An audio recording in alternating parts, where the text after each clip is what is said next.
For the first time, Vince Gill told the people the truth when he was 68 years old. There were times when we could go to the hospital. It was hard that I couldn't be there for the surgery. It seemed like one thing led to another. Vince Gill is known for having one of the best sounds in country music. The musician Vince Gill has won a Grammy. Vince Gill. Vince Gill. Vince Gill. He was a guitar master and a quiet legend whose songs defined an age. Fans thought they knew what happened to his wife Amy Grant for years. But he says the story the world heard was only the surface. He was also told not to tell the truth out loud. The marriage that no one knew much about. Like the songs he wrote, Vince Gill was thought to live a peaceful life with a stable marriage and a quiet house. That idea fell apart as soon as he finally spoke up. Some people think they know our story. They don't. Not even close. There were times when I wasn't sure if our relationship would last. There were times when I wasn't sure if she would. He just recently said that things started to change in ways that neither of them expected when Amy's health first started to get worse. Symptoms showed up without. Watch out. There was no change in her life for a week. The following week, she was tired, wobbly, or confused about little things. These changes made their home feel uneasy. Vince was aware of all the little changes. He noticed that she took longer than usual to answer a question. He saw her hold on to a counter for balance, but she quickly forgot about it. Every moment seemed small, but the pattern scared him. His mind went back to the first night he stayed up with her because something didn't feel right. While she slept, he watched her breathe with a focus that he had never felt in his marriage. Afterward, he said, I waited. Vince never forgot certain moments. One morning, he woke up to find Amy sitting on the edge of the bed with her head in her hands. When he asked her if something was wrong, she said she felt off but couldn't explain how. That word stuck with him because it sounded small but carried fear underneath it. Another night, she tried to speak but lost her train of thought. In the middle of her sentence, she looked at him with frustration and embarrassment. That's when he realized she was having more problems than she wanted to admit, and he felt guilty about it. He kept wondering if he had missed early warning signs. He questioned himself and listened to old conversations again, looking for clues he should have seen sooner. He said, I kept thinking, what if something happens again? What if I can't stop it? However, these were not even the most shocking and heartbreaking parts. Vince would later say what really happened to his wife. He had been afraid to talk about it for a long time because of the first time he lost someone close to him. Childhood, family, and the death of his brother. Vince Gill's early years in Norman, Oklahoma, seemed normal to the outside world. He rode his bike to school, came home to parents who loved him, and had family dinners where everyone sat around the table and the mood was steady and predictable. The innocence of these early years made what happened next even harder for Vince to understand. His father, J. Stanley Gill, was a federal judge, but he loved music and often turned evenings from quiet conversations to sudden jam sessions. His father would often pick up a guitar after dinner, and his rough voice would fill the living room. Vince would sit next to him with his own guitar and try to follow along. He wasn't sure of himself yet, but he wanted to be a part of it. This is where his music career really took off. These times also became the best way for the family to connect. They could just sit and play, and it made the house feel close and safe. But Vince's life changed forever with one late-night phone call.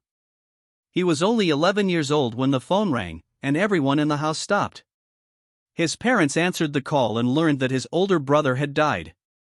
Bob, Vince's half-brother, was in a terrible car accident. Bob was the wild one in the family and the older brother who teased, played with, and made Vince feel seen. That Bob was gone in an instant. Doctors said Bob was in a coma. Vince saw his father's face fall in a way he had never seen before, and he saw his mother cover her mouth as if she could keep the fear inside. Bob stayed in the hospital for 3 long months. Vince sat in waiting rooms that smelled like disinfectant and sadness, and he heard adults whisper and cry. When Bob finally woke up, he was not the brother Vince knew. Bob couldn't talk or take care of himself. Vince's parents tried to be strong, but he could hear the truth behind closed doors.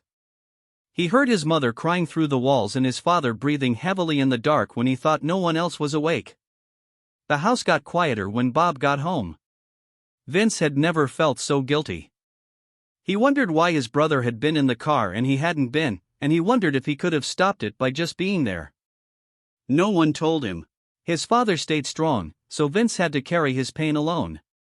He turned to music because it was the only place where the weight of the world didn't crush him. Bob lived in his damaged state for 25 years.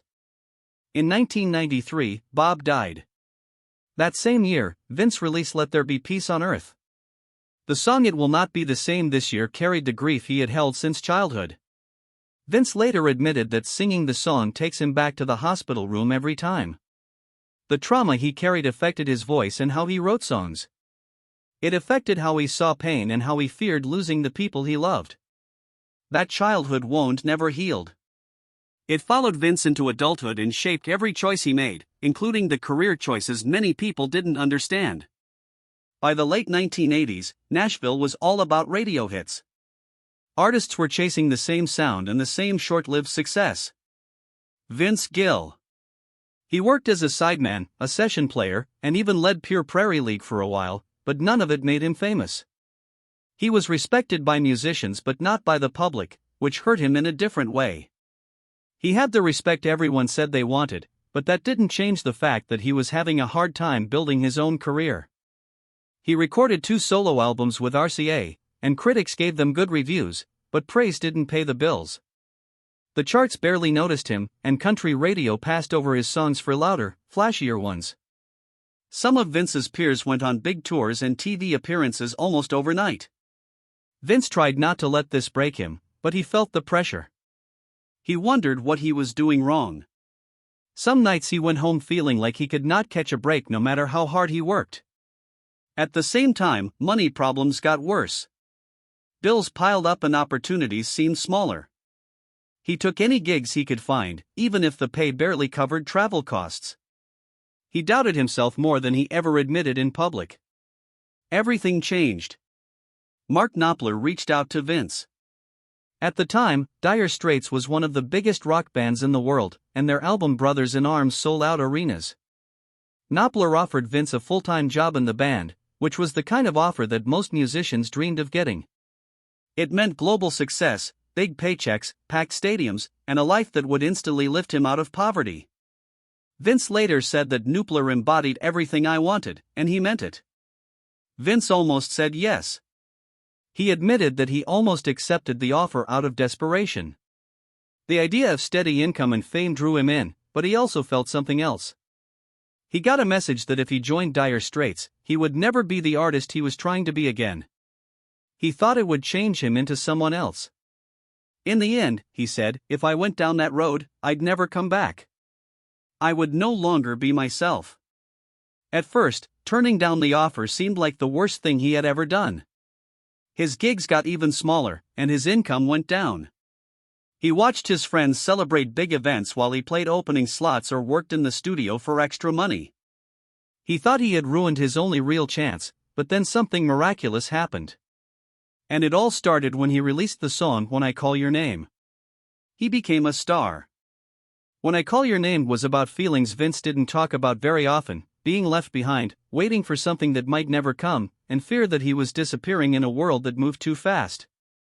The heartbreak in the song was real, and Vince knew every word of it because he had lived it. As soon as the song reached people, something changed. They connected with it right away, feeling the quiet sadness in his voice and the honesty in the lyrics. It started playing on the radio more often. When he performed the song live, the crowds went silent in a way he had never experienced before. The most beautiful moment was when the song won him a Grammy. It was the first time in his life that he felt recognized. As he stood on stage accepting the award, he didn't know how to react. Part of him felt grateful, another part felt overwhelmed, and a quiet part of him wondered if he deserved it after so many years of struggle and self-doubt. As the song rose the charts, Vince became one of the most respected voices in country music. People admired him for being honest. Many wrote about their own losses, heartbreaks, and the loved ones they missed. He read stories from people who cried in their cars while listening to him, and some wrote that his song had helped them get through their darkest times. The effect shocked him. He hadn't thought the song would have such an effect on people. It showed him that his honesty had power,